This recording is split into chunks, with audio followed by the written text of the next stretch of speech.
Alright guys, so I have got the mighty R1250 GS delivered from Chandigarh dealership. So the precise reason for getting it delivered from Chandigarh, about 300 kilometers from my house, is that I get to ride. I'm on the highway right now, a few Ducati buddies, and that's my dad.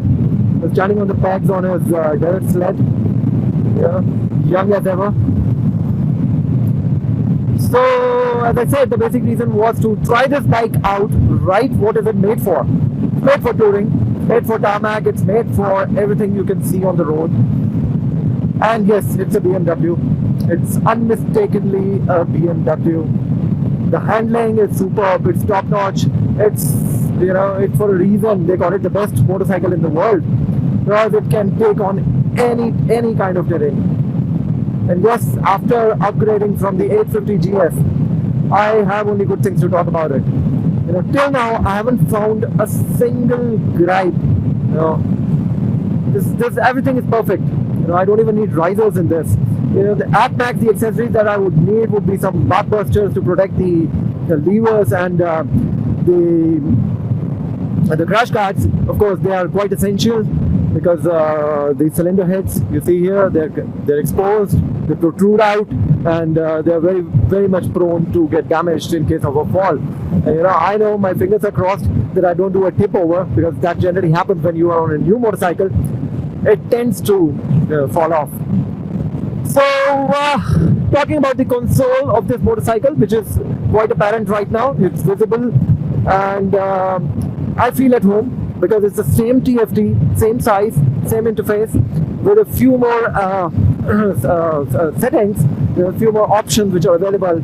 Like the riding modes are now 7 in total. Earlier there were 4 in the 850 GS, now there's 7, and I can pre-select them. The memory feature keeps it intact. If I leave the bike on Enduro Pro, it will stay on Enduro Pro. So it's quite helpful when you're riding in Ladakh or Spiti or off-roads. You don't have to switch it back to the mode that you were into. Like I'm riding on road mode right now, so it's on the road mode. It will stay on the road mode. It won't go back to Dynamic or Dynamic Pro. One more thing, the Dynamic and Dynamic Pro modes will be active after the first service, because they don't want me to rip the engine before the running in period ends, which is about 1,000 kilometers. So I've already completed about 223, so I'm happy about it. So 1/4 running distance in the running in period is covered. So it's a great cruiser. Don't mind me calling it a cruiser, because I'm cruising at 90 kilometers per hour. Cruise control is on. I couldn't ask for more. It's quite comfortable. The suspension, the dynamic ESA or whatever you may call it, it's quite potent. It's doing great duty.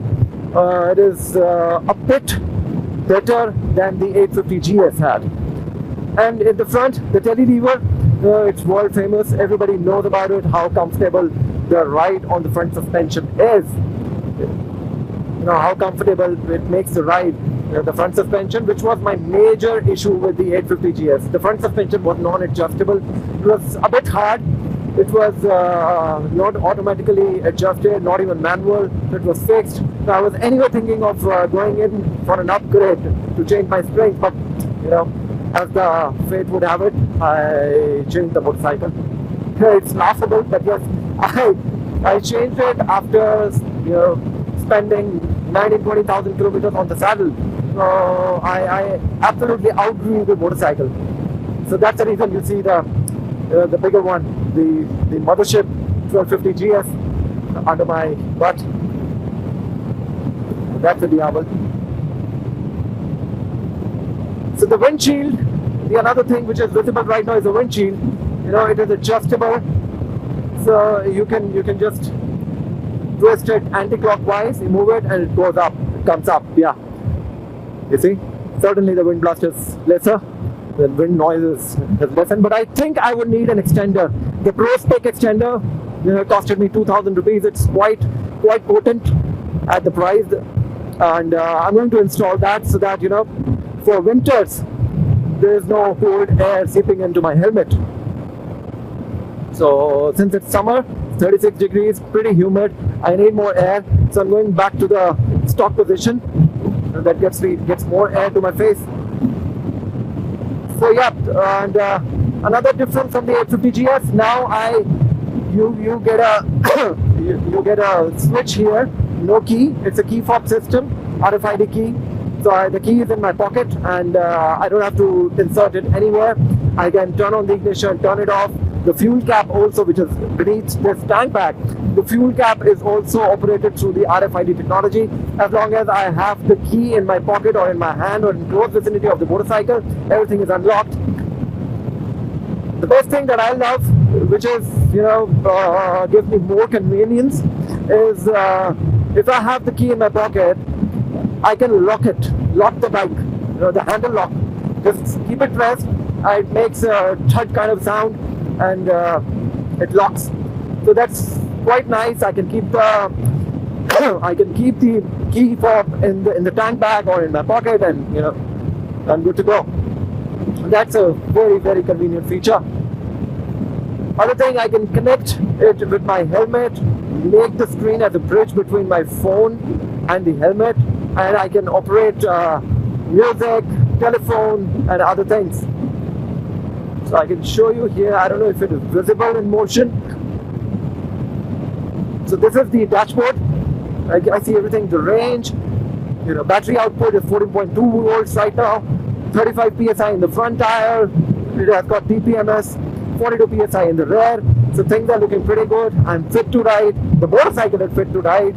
So you see a welcome change here from the previous generation of 1250 GS. The 2022 version, which is this one, it has got a USB port. Yeah, so unfortunately it is not a USB-C port. It's a regular USB 2.0 or USB 3.0, I don't know. It's not a USB-C, it is a Type B. And it's not a DIN. Thank you so much BMW for removing the DIN port, because I needed a DIN to USB converter. And it was not very nice to insert every time I used to sit on the saddle.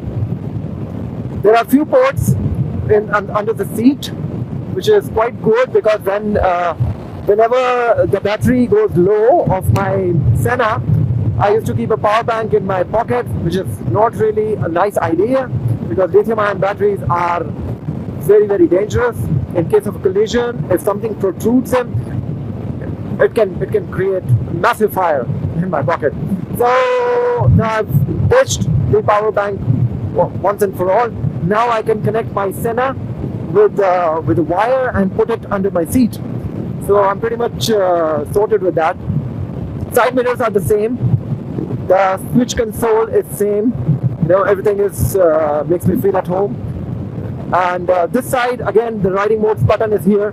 And new change, new thing which is there, a feature, stock feature in this motorcycle are the grip heaters, and the button is right here. I'm not going to test it right now, it's quite hot.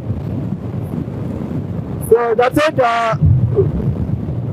There's a quick roundup of how this motorcycle is to ride, how convenient are the features, and I must say I'm pretty happy with it for now. And there is no upgrade in the vicinity in the near future, and I think I'm going to keep this bike for a longer time. Yeah, a lot of people don't trust me on that, because I keep changing motorcycles quite often, but not this time. I'm going to keep it. She's a keeper, definitely a keeper. I forgot to talk about this cradle. This is a navigation mount. I cannot put a phone onto it. I need to spend another 25,000 for a connected cradle, which they call it connected ride cradle, which is, I think has got a wireless charger, and the phone can be mounted here. Quite nice. It's quite convenient. The phone stays in your vision, though you should not look at the phone much. So if I go for that, my SP connector is going to be redundant. So I think that's going to be later. I've already spent a lot of money on this, and I'll go slow on the upgrades, which are not very essential. So all in all, good motorcycle. It has got a clutch. It's got a hydraulic clutch. You can see the canister here. This is the oil reservoir, just like the brake oil reservoir is here on the right. The clutch oil reservoir is here on the left. And yeah, it makes the clutch softer and makes your life easier in traffic. Talking about the engine, it's quite smooth. The grunt is quite satisfactory. It's not loud, but yes, you still feel the motorcycle is moving. You've got something interesting between your legs. So yeah, the Boxer engine has got definitely that signature BMW jig. When you fire up the engine, the motorcycle goes zig zig like this, and it's quite interesting. Whenever you fire up, the motorcycle communicates with you, not just with the engine noise, but yes, also it shakes you left to right or right to left, whatever it is. So yeah, and the loads of torque, 143 Newton meters is no joke. That puts it almost into the car category. I've ridden a Ninja 1000. That had a lot of torque. It was somewhere between 110 to 120, and I think this is the torquiest motorcycle ever I've ridden. And I'm really happy it can cruise easily on 6th gear at about 25-30 kilometers of speed, and get to do a throttle test. When I did it for the Trident, in which I'll just keep flipping gear and I won't open the throttle, and it will still reach the speeds. So yeah, no complaints in the engine department. The ride quality is quite plush. I'm just gliding like I'm riding over clouds. The suspension is superb. The tires, I'm so thankful to BMW for not giving Bridgestone battle axe, because the 850 GS had them stock, and I really hated those tires. This has got Michelin Anarchy Adventure, which I had upgraded to in my 850 GS, but since I sold it, I was really praying that they give me Anarchy Adventure in this one as well. So here it is. It has got Anarchy, a bit noisy. The tires are a bit noisy, but the grip that they provide is very, very, it sticks like hell in gravel. So, though I haven't ridden much in gravel, but yes, on the 850 GS I did. So yeah, I'm really happy for that as well. So no complaints in the tires department as well. Tires is a major topic of concern these days in motorcycles. But this one, keeps me happy, puts a smile to my face. And the heat, oh my God, there is no heat. I was happy with the 850 GS for not emitting that much heat, but this one, this almost feels like a 100cc air-cooled engine. There is no heat at all. I'm not exaggerating. Actually, I've tried it in traffic jams. I've tried on the highway. And of course, highways you won't feel much heat. These Ducati boys they curse their engines, because Ducatis are infamous for spewing a lot of heat. But no, ladies and gentlemen, the BMW keeps me even happier. So the extra money over the 850 GS is really not a no-brainer, I would say. The guys who all are looking at upgrading their motorcycle from an 850 or a middleweight, this is the motorcycle for you. Talking about the fuel efficiency, I'm yet to get it serviced. The first service will be done a month later. But if you want my comments on the fuel efficiency, it's about 22.2 kilometers per liter since I started in the morning, and I've completed about 222 kilometers since I started after the delivery. And 22.2 for 1250cc is quite nice. The 850 GS on the other hand was giving me about 27, 28, and if I rode it steadily, it even got me 30.5 or 31. So that's quite amazing. But for an engine of this size, 22.2 is marvelous. Also, I forgot about the riding modes. The new riding mode which is there is the Eco. You see this green bar here on the console. So this Eco mode, kills the throttle response, makes you ride quite sedately. And if you want to ride or cruise on highways like these at about 95 or 100 kilometers per hour, I think this mode is quite good for you. It is perfect. Right now, I'm on cruise control. Eco mode is on. Who knows? I might get more fuel efficiency. My consumption may go lower, and I may get 23, 24. I was getting 24 initially, but we got stuck in a traffic jam. So this is okay for me. 22.2, I have no complaints. Again, sorry, I'm repeating it again and again that I have no complaints, but I actually don't have any complaints. So go ahead, do make a purchase from anywhere in the country, but BMW, man, these are the best motorcycles ever built. As they say, once a Beamer, always a Beamer. So I am a Beamer by heart for life. So make life a ride, as they say, and happy riding. Thank you very much for watching this video. And I would request you to click like, share and subscribe to our YouTube channel called happinessperkm, and I promise you that I'm going to bring in more videos on the 1250 GS for you. Bye for now.